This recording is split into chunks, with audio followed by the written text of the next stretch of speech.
नमस्कार सभी बच्चों को, गुड मॉर्निंग, सुप्रभात।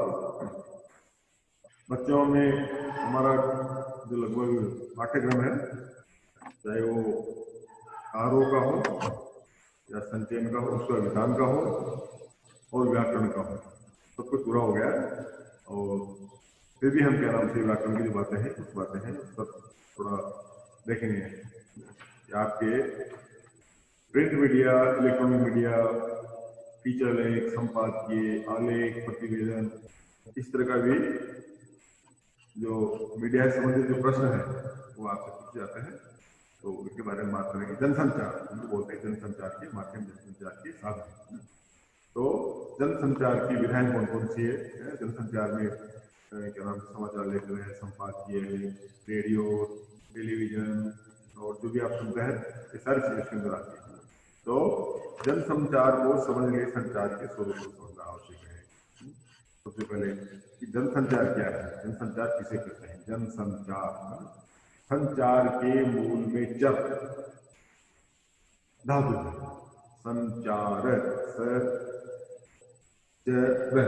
तो चर का अर्थ है विचरण करना, एक जगह से दूसरी जगह पहुंचना है।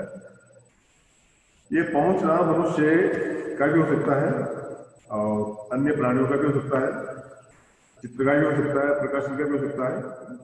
परंतु हम जिस संचार की बात कर रहे हैं उसका अर्थ है मानव के संदेशों को पहुंचाना। जिस प्रकार से हम हमारे संदेश है, हमारी खबरें हैं, उनको एक व्यक्ति से दूसरे व्यक्ति तक पहुंचाते हैं, वो संचार कहलाता है। पहुंचना का तात्पर्य है संदेश भेजना, प्राप्त करना। इसके लिए दो लक्षण अनिवार्य है। पहला तो है दो या दो से अधिक व्यक्ति हो।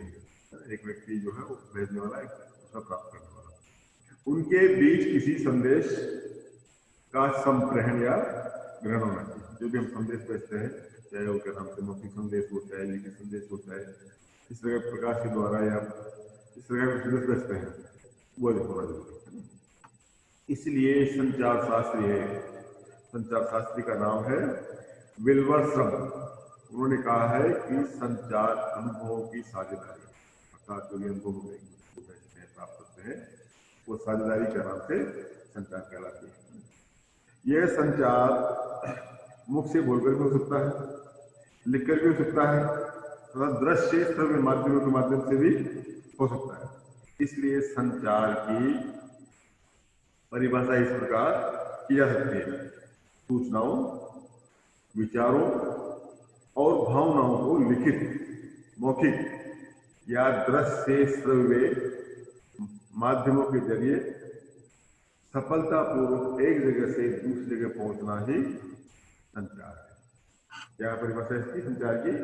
कि सूचनाओं, विचारों, भावनाओं का मौखिक, लिखित या दृश्य श्रव्य माध्यमों के जरिए सफलतापूर्वक एक जगह से दूसरी जगह पहुंचना ही संचार है। ये संचार की परिभाषा। ये हो गई बात। दूसरा, संचार से आप क्या समझते हैं? संचार स्वयं में एक प्रक्रिया है, एक जगह से दूसरी जगह पहुंचने की प्रक्रिया। ये प्रक्रिया प्राय किसी प्राकृतिक माध्यम के सहारे गति करती है। उदाहरण हम बोलते हैं, ध्वनि तरंगों तथा वायु तरंगों के सहारे में हमारी बात पहुंचाते हैं। इस प्रकार प्रकाश तरंगे हमारे स्पर्श, संवेदन, इशारे आदि में संचार माध्यम बनते हैं। परंतु हम इन मुख्य कार्यों को संचार माध्यम नहीं कर सकते। संचार माध्यमों से आज से है ये वे उपकरण या साधन जो हमारे संदेश को पहुंचाते हैं, जैसे समाचार पत्र है, फिल्म है, टेलीफोन है, रेडियो है, मोबाइल है, दूरदर्शन है, इंटरनेट है, मोबाइल में जैसे भी क्या नाम चीज चलती है। तो ये साधन ही हमारे संचार माध्यम कहलाएंगे। क्या क्या? समाचार पत्र है, खबरें पढ़ते हैं, पत्र में, फिल्म में देखते हैं, खबर प्राप्त होते हैं, रेडियो सुनते हैं सुबह शाम, और दूरदर्शन में खबरें सुनते हैं, इंटरनेट आ रही है।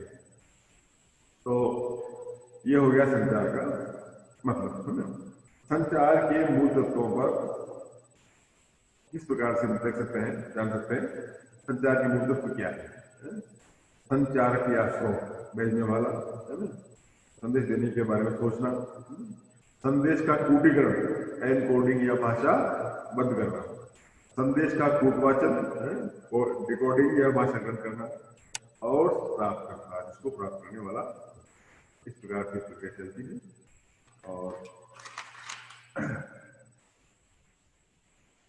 संचार का जो महत्व क्या है, आप सभी जानते हैं महत्व। किसी को संदेश को भेजना या स्रोत कहलाता है। उसका प्रथम गुण है संदेश की स्पष्टता, संदेश की स्पष्टता होना चाहिए। और दूसरा है संदेश को प्राप्तकर्ता के अनुकूल कूटीकृत करने की क्षमता, अर्थात जो संदेश आपने भेजा और सामने वाले ने समझा या समझा, वो समझ गया और समझ करके उसने वापस अपनी बात को आप तक पहुंचा दी। ऐसे कूटीकरण या एनकोडिंग से क्या तात्पर्य है? तो संदेश को भेजने के लिए शब्दों, संकेतों, ध्वनि चित्रों का उपयोग किया जाता है। भाषा भी एक प्रकार का कूटचिन्ह कोड है। प्राप्तकर्ता को समझने योग्य कूटों से संदेश को मानना कूटीकरण या एनकोडिंग कहलाता है। ठीक है भाई। उसके बाद है फीडबैक। फीडबैक क्या था? फीडबैक किसी से प्रश्न पूछा जाता है आपसे परीक्षा के अंदर, फीडबैक क्या है कभी पूछ लेते हैं। तो फीडबैक से आप क्या समझते हैं? कूटीकृत संदेश, कूटीकृत जो संदेश के पहुंचने पर प्राप्तकर्ता अपनी प्रतिक्रिया प्रकट करता है। यह आवश्यक है। इसी से पता चलता है कि संचारक को संदेश प्राप्त तक पहुंच गया है या ठीक पहुंच गया है। बात समझे? ये कूटीकृत संदेश जो भी लिखा गया, भेजा गया है, ये पहुंचने पर प्राप्तकर्ता अपनी प्रतिक्रिया प्रकट करता है। उसके बाद जैसे आपने संदेश भेजा, संदेश समझा और उसने वापस जवाब दिया, तो जवाब आपको मिल गया, यानी समझ गया आपकी, वह आपने जो संदेश भेजा उसको अच्छी तरह से समझ गया है। ये हो गया आपका फीडबैक से समझिए प्रश्न। शोर, SHORE, शोर, शोर से क्या आशय है?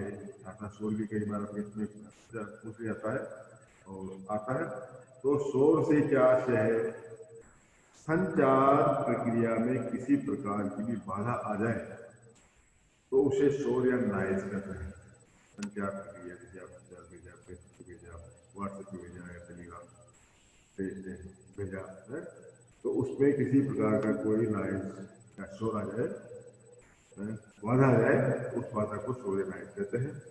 ये बाधा संचारक की मानसिक अस्पष्टता या अनिच्छा को लेकर भी हो सकती है, ठीक कूटीकृत न कर पाने के कारण भी हो सकती है, गलत कूटवाचन के कारण भी हो सकती है, और प्राप्तकर्ता की अक्षमता, तकनीकी खराबी या आसपास के शोर के कारण भी हो सकती है। तो इसको कहते हैं शोर नॉइज, यानी जो संदेश भेजा है उस संदेश में भेजने में जो बाधा उत्पन्न होती है उसको नॉइज भी कर सकते हैं, उसको शोर भी कर सकते हैं। ये हो गया। संचार के विविध प्रकार कौन कौन से हैं? संचार के जो विविध प्रकार है उस प्रकार है। पहला है सांकेतिक संचार, संकेतों द्वारा। दूसरा मौखिक संचार। तीसरा अमौखिक भी हो सकता है, अमौखिक संचार। तीसरा है, चौथा है अंतः वैयक्तिक संचार। पांचवा समूह संचार और छठा है जनसंचार। ये क्या नाम से संचार के विविध जो माध्यम है, प्रकार, ये प्रकार है, उनके बारे में। सांकेतिक संचार क्या होता है? मौखिक संचार क्या होता है? आप सब समझ सकते हैं। सांकेतिक संकेतों के द्वारा, जो संकेत द्वारा संदेश पहुंचाना, मनुष्य का हाथ जोड़ना, पांव छूना, हाथ मिलाना, मुट्ठी कसना, सिग्नल देना, लाल बत्ती देना, हरी बत्ती आदि सांकेतिक संचार कहलाते हैं। मनुष्य अपने अंगों को या अन्य उपकरणों का प्रयोग करता है। और पुराने जमाने में क्या करते थे? मौखिक संचार का जानते हैं, बोल करके मुख द्वारा व्यक्ति ध्वनियों के माध्यम से जो संदेश पहुंचाया जाता है उसे मौखिक संचार कहते हैं।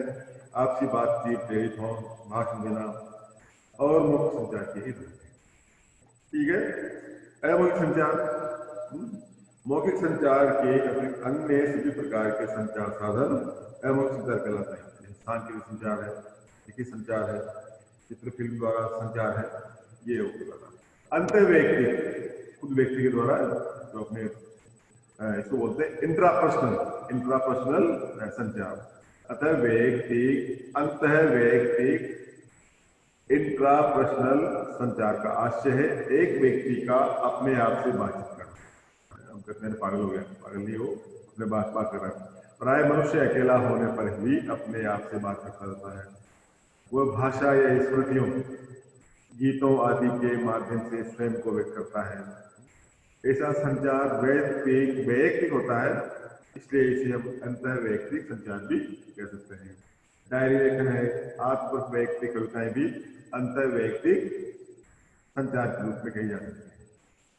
अंतर वैयक्तिक संचार से क्या आशय है? ये तो हो गया अंतर, स्वयं जो बात करता है। एक अंतर व्यक्ति होता है, अंतर व्यक्ति इंटरपर्सनल कम्युनिकेशन, क्या बोलेंगे उसको? Interpersonal communication.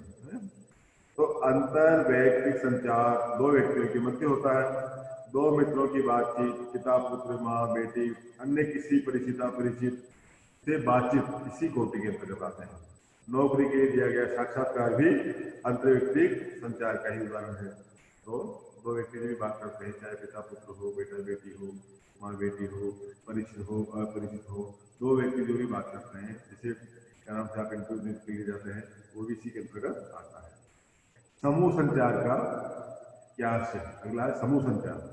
जब व्यक्ति किसी एक व्यक्ति से नहीं बल्कि एक से अधिक व्यक्तियों से बात करता है या किसी समूह के सदस्य आपसे विचार विमर्श करते हैं तो उसे समूह संचार कहते हैं। समूह मतलब कम्युनिटी।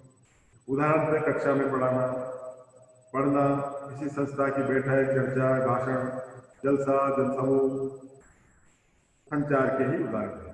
ठीक है। अब है जनसंचार। Mass communication. जनसंचार क्या है, कम्युनिकेशन क्या है, मास कम्युनिकेशन क्या, आप क्या समझते हैं? तो जनसंचार नई सभ्यता का शब्द है, आजकल चल रहा है मास कम्युनिकेशन। जब से संचार के नए तकनीकी साधन, मुद्रण, प्रसारण यंत्र आदि विकसित हुए हैं, तब से ये शब्द प्रयोग में आने लगा है। जब हम किसी मनुष्य के साथ प्रत्यक्ष संवाद करने की बजाय किसी यांत्रिक माध्यम से संवाद स्थापित करते हैं तो उसे जनसंचार कहते हैं। उदाहरण से आप प्रत्यक्ष शिक्षा पढ़ाना जनसंचार नहीं है, क्योंकि दूसरे पढ़ाया गया पाठ्यक्रम जनसंचार कहलाएगा। शिक्षा पढ़ाने कोई बात नहीं वहाँ है, लेकिन दूसरे पढ़ा रहे हैं, बच्चे पढ़ रहे हैं तो जनसंचार कहलाएगा। इसी प्रकार समाचार पत्र, पत्रिका, रेडियो, फिल्म, दूरदर्शन, इंटरनेट आदि जनसंचार के माध्यम। अब है जनसंचार अन्य संचारों की तुलना में किस प्रकार महत्वपूर्ण है? वैयक्तिक या समूह संचार का दायरा सीमित होता है।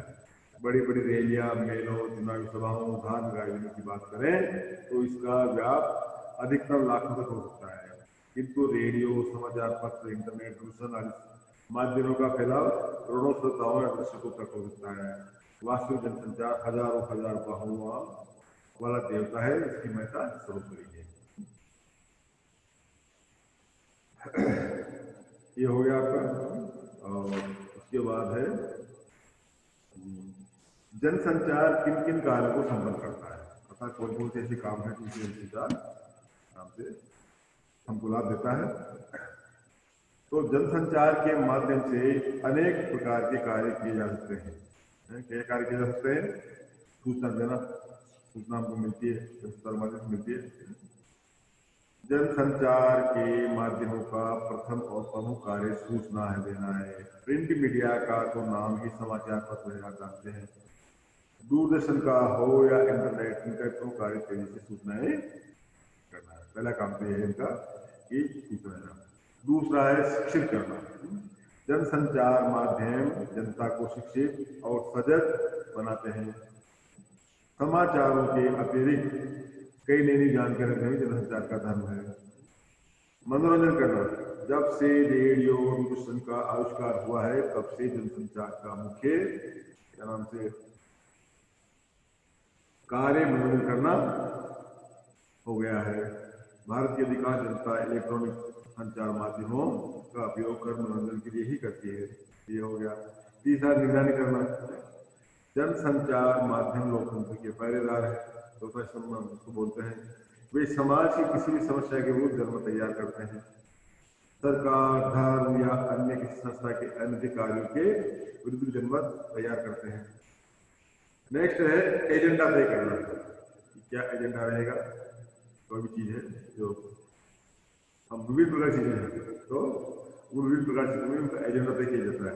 ये जनसंचार माध्यम योजना पूर्वक किसी मुद्दे को उठाकर उसे देश समाज के केंद्र में ले आते हैं।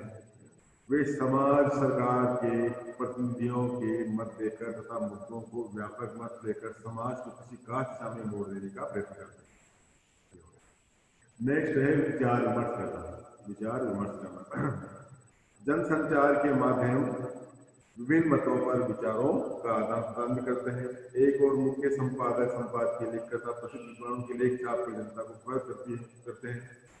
दूसरी ओर पाठकों की आवाज भी समाचार पत्र, पत्रिका, दूरदर्शन से व्यक्त होती है। इस प्रकार जनसंचार माध्यम एक विचार मंच बन जाता है।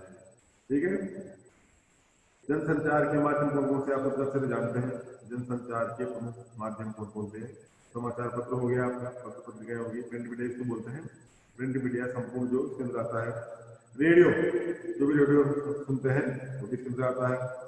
दूरदर्शन, सिनेमा और इंटरनेट, ये सारी चीजें क्या नाम से जनसंचार के प्रमुख माध्यम के रूप में देखी जा सकती है। क्या क्या? समाचार पत्र है, रेडियो है, दूरदर्शन है, सिनेमा है और इंटरनेट है। ठीक है, अब है मीडिया को लोकतंत्र का चौथा स्तंभ क्यों कहा जाता है? ये प्रश्न पूछ जाता है कभी कभी कि लोकतंत्र में मीडिया को चौथा स्तंभ क्यों कहा जाता है। तो मीडिया को लोकतंत्र का चौथा स्तंभ इसलिए कहा जाता है क्योंकि विधान पालिका, कार्यपालिका और न्यायपालिका अलग अलग काम करते हैं। काम करते हुए भी लोक इच्छा की पूर्ति नहीं कर सकते। आम लोगों की सीधी आवाज मीडिया के द्वारा ही तीनों तक पहुंचाई जाती है और वे लोक इच्छा के अनुरूप कार्य करते हैं। जब तक इनकी जनता के प्रति सीधी जवाबदेही नहीं होती, लोकतंत्र सफल नहीं हो सकता।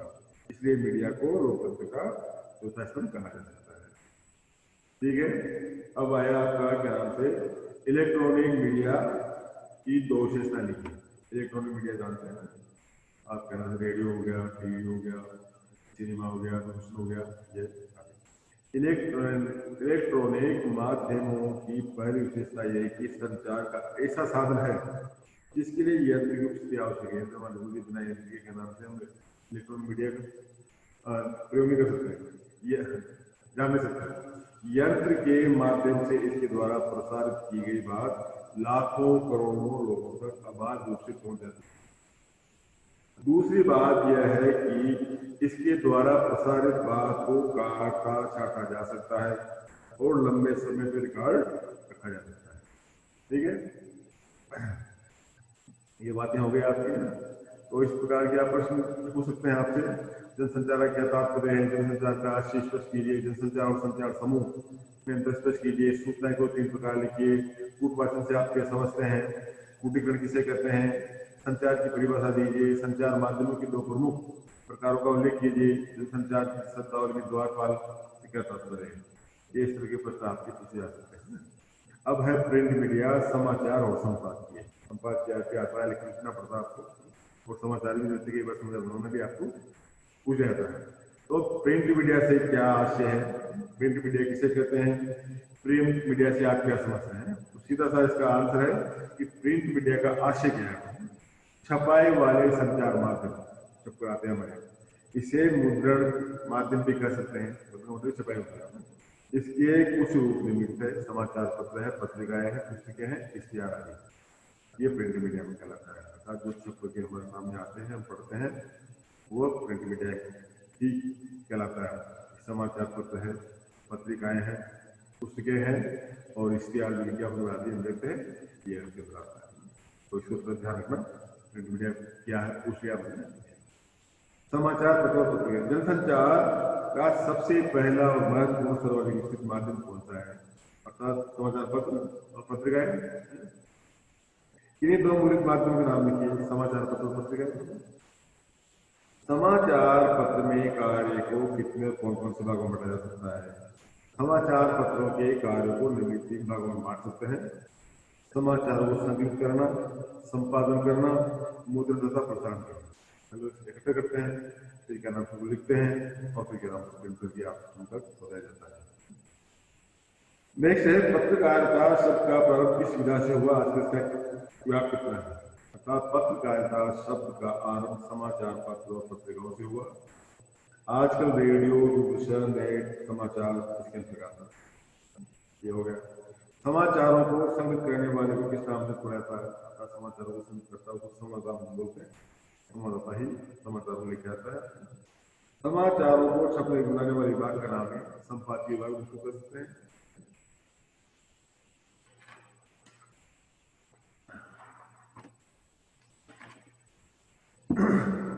छापे खाने के आविष्कार पर श्रेय किसको है? जर्मनी के जोनिस गुटेनबर्ग, जर्मनी का जोनिस गुटेनबर्ग नाम का व्यक्ति था जिसने छापे खाने का आविष्कार किया था। जो बोलते हैं लिखते हैं वो क्या नाम से उसमें छापे खाने प्रिंट होकर आता है। तो इसका जो आविष्कार है वो क्या नाम से जोनिस गुटेनबर्ग ने किया था। हिंदी का पहला समाचार पत्र कब और कहाँ से किसके द्वारा प्रकाशित हुआ, ऐसा प्रश्न जा सकता है।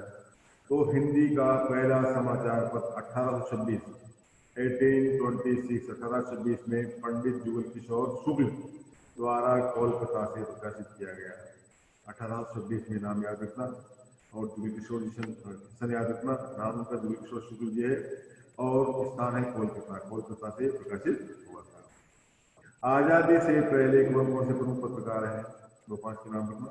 भारत हरिश्चंद्र है, वेद की हिंसा न बहुत ही, और होता है क्या नाम से नाटक का अंधेर नगरी चौपट राजा। महात्मा गांधी भी कह सकते हैं, लोकमान्य तिलक का नाम भी दे सकते हैं, मदन मोहन मालवीय भी देख सकते हैं। और इनके अलावा जो अन्य हैं उनके क्या नाम है? गणेश शंकर विद्यार्थी है, माखनलाल चतुर्वेदी है, महावीर प्रसाद द्विवेदी है, बाबू राव विष्णुराव पराड़कर है, प्रताप नारायण मिश्र जी है, शिवपूजन सहाय है, राम वृक्ष बेनीपुरी है और बाल गुप्ता है। ये क्या नाम से आजादी के पहले के ही पत्रकार है जो इस प्रकार के समाचार निकला करते थे। आजादी से पूर्व प्रमुख समाचार पत्रों का नाम भी आप जान सकते हैं। केसरी निकलता था, हिंदुस्तान, सरस्वती, हंस, कर्मवीर, आज, प्रताप, प्रदीप, विशाल, भारत आदि। ये क्या नाम से आजादी के पूर्व की रचनाएं हैं। आजादी के दौरान और बाद में पत्रकारिता का लक्ष्य क्या रहा? आजादी के आंदोलन के दौरान भारतीय पत्रकारिता का एक ही लक्ष्य था, स्वाधीनता प्राप्ति और राष्ट्र निर्माण। यह लक्ष्य आजादी पाने के 2 दशकों तक बना रहा। इसके पश्चात पत्रकारिता का लक्ष्य धन कमाना और अर्थव्यवसाय करना हो गया है। आजादी के बाद की प्रमुख पत्रकारों के नाम बताइए। बहुत सारे आजकल आप जानते हैं, सब पढ़ते हैं अखबारों में। नोवा टाइम्स आ गया, जनसत्ता आ गई, नई दुनिया आ गई है, हिंदुस्तान आ गया, राजस्थान पत्रिका है, अमर उजाला है, दैनिक भास्कर है, दैनिक जागरण है। हिंदी की पत्रिकाएं प्रातः इस प्रकार है, पत्रिका की धर्म है, साप्ताहिक हिंदुस्तान है, दिनमान है, रविवार है, इंडिया टुडे है, आउटलुक है, एक मायावी लिखित हुआ है। हिंदी के प्रमुख पत्रकार निम्नलिखित है: सचिदानंद वात्सायन, हीरानंद वात्सायन, अज्ञ जो कवि भी रहे, और रघुवीर सहाय, चंद्र भारती जी, मनोज श्याम जोशी, राजेंद्र माथुर, प्रभाष जोशी, सर्वेश दयाल सक्सेना और सुरेंद्र प्रताप सिंह आदि के नाम से ये हमारे पत्रकार हैं। हिंदी में प्रकाशित होने वाले दैनिक पत्रों, समाचार पत्रिकाओं के नाम लिखिए, आप आराम से नाम लिख सकते हैं। दैनिक जागरण है, दैनिक भास्कर है, राजस्थान पत्रिका है, दैनिक जागरण हो सकता है, इंडिया टुडे है, 5 जनते है, आउटलुक है, ये पत्रिकाएं हैं। ये हो गया। तो इस तरह के प्रश्न आपसे पूछ सकते हैं, किस प्रकार पूछ सकते हैं। प्रिंट माध्यम के अंतर्गत आने वाले किंतु को नाम लिखिए। जनसंचार से अधिक प्रचलित माध्यम कौन सा है लिखिए। संवाददाता किसे कहते हैं, संपादक के काम क्या होता है। आजादी की लड़ाई में किन किन लोगों ने पत्रकारों में महत्वपूर्ण भूमिका निभाई। आजादी की लड़ाई के दौरान पत्रकारों का लक्ष्य क्या था। किन्हीं 2 हिंदी और पत्रकारों का नाम लिखिए। इंटरनेट अन्य संचार माध्यम के अर्थ में विशेष है। इंटरनेट किसे कहते हैं। हिंदी के पहले साप्ताहिक पत्र का नाम क्या था। हिंदी के 2 समाचार पत्रों के नाम लिखिए जो इंटरनेट पर में उपलब्ध है। तो ये प्रश्न पूछे गए हैं। अब आप बात करेंगे हम इलेक्ट्रॉनिक मीडिया की। इलेक्ट्रॉनिक मीडिया क्या होता है, इलेक्ट्रॉनिक मीडिया किसे कहते हैं, ठीक है। तो इलेक्ट्रॉनिक मीडिया से मतलब क्या है, तो इलेक्ट्रॉनिक जितनी चीजें हैं माध्यम है, उन माध्यमों के समाचार हमको मिलते हैं, खबरें हमको मिलती है, उनको इलेक्ट्रॉनिक मीडिया कहलाता है। जिस संचार में इलेक्ट्रॉनिक उपकरणों का सहारा लिया जाए उसे इलेक्ट्रॉनिक माध्यम कहते हैं। रेडियो है, दूरदर्शन है, इंटरनेट है, प्रमुख इलेक्ट्रॉनिक माध्यम। क्या कहते हैं ये जिस जनसंचार में इलेक्ट्रॉनिक उपकरणों का सहारा लिया जाता है उसे इलेक्ट्रॉनिक माध्यम कहते हैं। रेडियो, दूरदर्शन, इंटरनेट प्रमुख इलेक्ट्रॉनिक माध्यम, ठीक है। भारत में रेडियो का विकास किस प्रकार हुआ या कैसे हुआ, ऐसे प्रश्न पूछ लिया जाता है। तो भारत में रेडियो की शुरुआत 1892 1892 के आसपास हो गई थी। सन 1921 में टाइम्स ऑफ इंडिया ने डाक तार विभाग के सहयोग से एक संगीत कार्यक्रम का शुभारंभ किया। सन 36 में 1936 में सन 36 में ऑल इंडिया रेडियो की विधिवत स्थापना हुई। 1947 तक भारत में 9 रेडियो स्टेशन स्थापित हो चुके थे। आज की यह है कि आकाशवाणी 24 भाषाओं और 146 बोलियों में जनसेवा कर रही है। देश की लगभग 96% आबादी तक इसकी पहुंच है। तो इस प्रकार से प्रश्न आ सकता है, इस प्रकार से प्रश्न का उत्तर दे सकते हैं। ऑल इंडिया रेडियो की स्थापना कब हुई, आज की किस संस्था के अंतर्गत अतः इसकी स्थापना है 1936 में हुई। ऑल इंडिया रेडियो की स्थापना, आकाशवाणी की स्थापना 1936 के दरमियान हुई। आज ये जो प्रसार भारती है, प्रसार भारती नामक स्वतंत्र निकाय है, उसके अंतर्गत चल रहा है। दूसरा ये तो हो गया ऑल इंडिया रेडियो के बारे में। इसके अलावा जो एफएम रेडियो है, FM radio frequency modulation, frequency modulation को होता है एफएम रेडियो, है ना। तो ये क्या है, इस पर भी प्रश्न पूछा जा सकता है कि एफएम रेडियो क्या है। तो आरंभ के लगभग 100 वर्षों तक रेडियो तरंगों पर सरकार का नियंत्रण रहा। सन 1995 में उच्चतम न्यायालय सुप्रीम कोर्ट ने एक फैसले में कहा कि ध्वनि तरंगों पर किसी एक का अधिकार नहीं हो सकता। तब से निजी रेडियो चैनलों के द्वार खुले। इससे पहले सन 1993 में एफएम फ्रीक्वेंसी मॉड्यूलेशन की शुरुआत हो चुकी थी। सन 1997 तक भारतीय आकाशवाणी के साथ साथ दूरदर्शन भी केंद्र सरकार के अधीन था। इसी वर्ष प्रसार भारती नाम से स्वतंत्र निकाय की स्थापना की गई। निकाय बना। आज रेडियो और क्या नाम से एफएम रेडियो इसी के अंतर्गत आते हैं। आज एफएम रेडियो को एक बार फिर से लोकप्रिय होने लगे हैं। सरकार की योजना है कि हर जिले में एक एफएम रेडियो चैनल खुले। ऐसा लगता है कि आने वाले दिनों में भारत में सैकड़ों एफएम चैनल हो जाएंगे। ये हो गया। और टेलीविजन संचार के क्षेत्र में किस प्रकार की भूमिका निभा रहा है। नेक्स्ट क्वेश्चन है टेलीविजन। तो टेलीविजन संचार के क्षेत्र में सबसे अधिक लोकप्रिय माध्यम बन गया है। ये सूचना से अधिक मनोरंजन का माध्यम बन गया है। इसके सारे शब्द, ध्वनि, दृश्य तीनों के प्रभाव को सम्मिलित आनंद लिया जा सकता है। और अब आएगा भारत में टेलीविजन का आरंभ और विकास किस प्रकार हुआ। इससे प्रश्न पूछा जा सकता है। भारत में टेलीविजन का आरंभ 15 सितंबर 1959 को हुआ। यूनेस्को की एक शैक्षिक परियोजना के अंतर्गत दिल्ली के आसपास के एक गांव में 2 टीवी सेट लगाए गए जिन्हें 200 लोगों ने देखा। 1965 के बाद विधिवत टीवी सेवा आरंभ हुई। 1975 तक बड़े बड़े नगरों में दूरदर्शन केंद्र खुले और 1976 में क्या नाम से दूरदर्शन नामक निकाय की स्थापना हुई। 20वीं सदी के अंतिम दशक में निजी टीवी चैनलों ने इस क्षेत्र में पांव पसारे। उसमें आप बहुत सारे नाम जानते हैं, CNN, BBC, star, discovery, national geographical जैसे विदेशी चैनलों का भी भारत में शुरुआत हुई। इसी के साथ पश्चिम संस्कृति के लबरेज कुछ चैनल भी थे आए, इन्होंने भारत की संस्कृति में खलल डाली। यही चलते हैं FTV, MTV, VTV है। और 1993 अक्टूबर 1993 में GTV, स्टार टीवी में गठबंधन हुआ। इसके अलावा समाचार प्रसारण के क्षेत्र में भी बाढ़ सी आ गई। जी न्यूज, स्टार न्यूज जैसे स्वतंत्र समाचार चैनल शुरू हुए। और सन 2002 में आज तक चैनल आया, जिसको हम देखते हैं। धीरे धीरे इसमें इतनी प्रतियोगिता हुई कि सभी न्यूज चैनल व्यावसायिक होते गए। आज भारत में 400 से भी अधिक न्यूज चैनल कार्य कर रहे हैं। ठीक है, तो ये हो गया। अगला है रेडियो टेलीविजन माध्यम से कौन कौन से माध्यम लोकप्रिय है उसमें। टीवी लोकप्रिय हर क्यों है? रेडियो समाचार केवल सुने जा सकते हैं, बल्कि टीवी समाचारों को प्रभाव सुनकर देखकर ग्रहण किया जा सकता है। इसलिए टीवी समाचार अधिक प्रभाव करते हैं। टीवी समाचारों प्रत्येक दृश्यों के कारण अधिक प्रामाणिकता होती है। भारतीय सिनेमा भी प्रश्न पूछा जा सकता है, भारतीय सिनेमा क्या है? तो आप तो जानते हैं, सब देखते हैं। भारतीय सिनेमा विश्व का सिरमौर है। विश्व में सबसे अधिक फिल्में भारत में बनाई जाती है, ये भी जानते हैं। यहाँ लगभग हर साल 800 के आसपास फिल्में बनती है, जिन्हें बड़े चाव से लोग देखते हैं।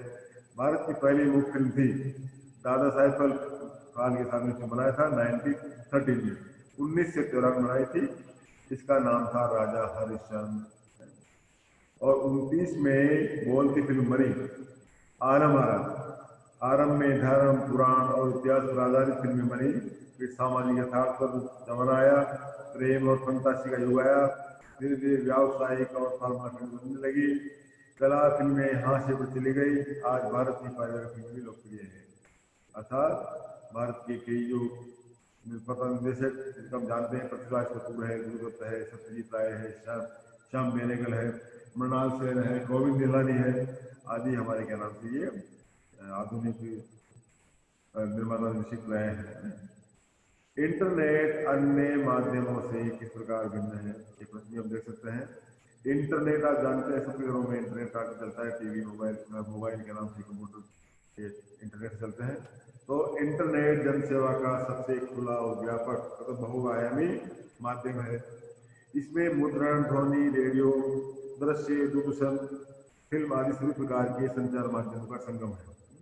इसका व्याप एक साथ विश्व भर तक होता है, पूरी दुनिया से देख लेते चलता है। इसके विश्वव्यापी जाल क्या होता है, WWW के माध्यम से पल भर में पूरे विश्व के ज्ञान और मनोरंजन का अंग बना जा सकता है।